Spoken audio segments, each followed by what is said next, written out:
Hey everybody, it's Bobby B here coming at you with another great video. In today's video, I'm going to be working on a Toyota Prius hybrid battery.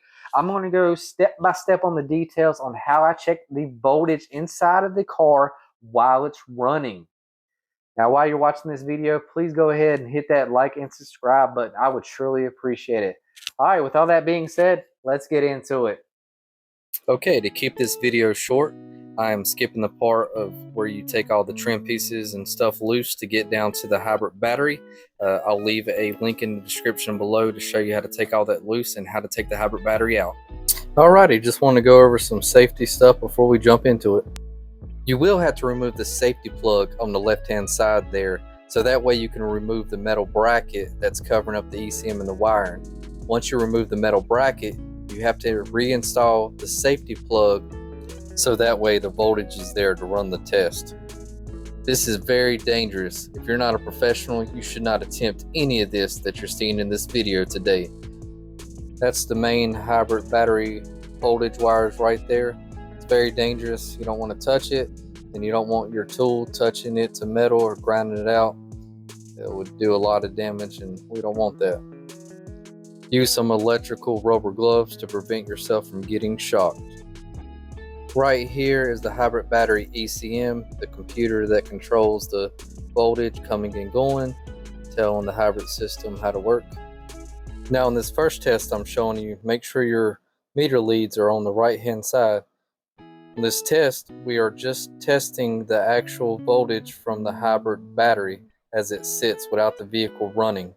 As you can see, we're reading around 215, 216 DC volts while the vehicle isn't running. And that is a good reading. Anything from 215 to 225 is a good reading. If your car is reading below 203 DC volts, then you definitely have a problem with your hybrid battery. Something's draining it. So this simple test here will let you know where you should start and go with it. Hey, if you're enjoying this video, go ahead and hit that like and subscribe button. I would surely appreciate it.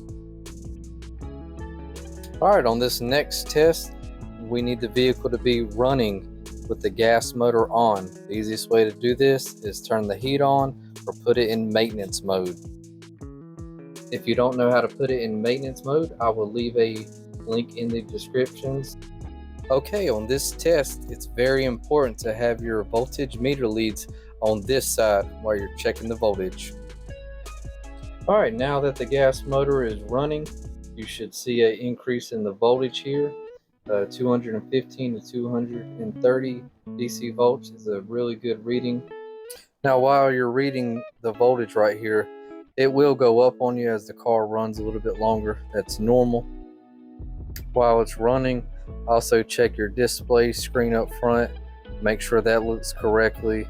Make sure the gas motor is running. It's got an arrow going to the electric motor, and then it's charging the battery and the bars are going up. If you ran this test and your voltage did not go up, then more than likely you have an issue with the electric generator, the converter, something up front, but not with the actual hybrid battery. Alright, let's jump on to the next test. This test is actually a two-part test because there's two different ways to do it. On this test, we're going to test and see if the hybrid battery has a slow voltage drain internally, meaning a bad cell. How we're going to do this test is first we're going to let the car run for an hour with the gas motor, so that way it's charging the hybrid battery. After it runs for an hour, you're going to shut it off, and then you want to unhook all the connections and wires at the hybrid battery itself. That way you are disengaging the hybrid battery from the rest of the car, and you're only going to see if there is a voltage drain at the hybrid battery itself.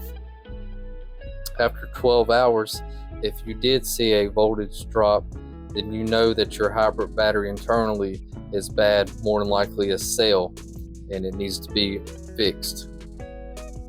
And here's the reason why it's the second part to the voltage drop test. You're going to do the same test again. You're going to let the car run for an hour with the gas motor running, so that way it's charging the hybrid battery. You're going to shut it down, and then you're going to check your voltage and write it down. At that point, you're not going to unhook any of the connections like you did on the previous test. You're going to leave it hooked up normally and let it sit for 12 hours. At that point, if you saw more than a 2-volt drop, then you know you have something that is draining the hybrid battery down. It could be a wiring issue somewhere, an ECM issue, a grounding issue, but it's not the actual hybrid battery itself. All right, now we're going to talk a little bit about this Prius that I'm working on here. Kind of go in and give you some insight of what I found on it. So after we ran all them tests on the car, we determined that the hybrid battery was good on this car, but we was getting the triangle of death, and it was telling us otherwise, that the hybrid battery was bad. But it wasn't bad. It turns out I had an ECM issue. I could have used my high-end code scanner to diagnose this a lot quicker, but I wanted to make a good video for y'all to show y'all how to do it, because not everybody can afford a high-end scanner or have the actual needs to get a hold of one.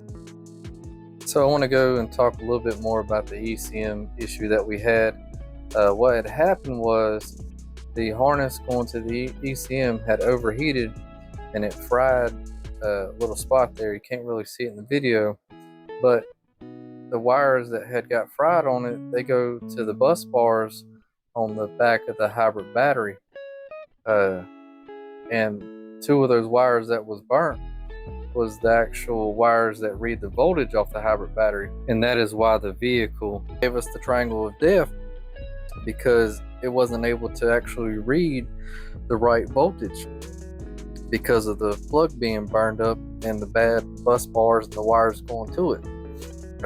So we actually bought a ECM assembly here because we needed an actual new harness plug for the ECM also.